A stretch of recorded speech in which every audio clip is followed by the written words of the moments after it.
جنہوں نے نماز کو ضائع کر دیا اور خواہشات نفسانی کے پیچھے لگ گئے، سو ان قریب ان کو گمراہی کی سزا ملے گی۔ ہاں، جس نے توبہ کی اور ایمان لایا اور عمل نیک کیے تو ایسے لوگ بہشت میں داخل ہوں گے اور ان کا ذرا نقصان نہ کیا جائے گا، یعنی ہمیشہ کی بہشتوں میں، جس کا اللہ نے اپنے بندوں سے وعدہ کیا ہے کہ جو ان کی آنکھوں سے پوشیدہ ہے۔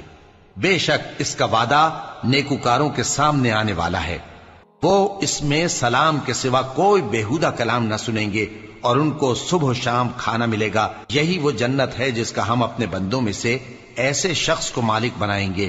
جو پرہیزگار ہوگا۔ اور فرشتوں نے پیغمبر کو جواب دیا کہ ہم تمہارے پروردگار کے حکم کے سوا اتر نہیں سکتے، جو کچھ ہمارے آگے ہے اور جو پیچھے ہے اور جو اس کے درمیان ہے سب اسی کا ہے،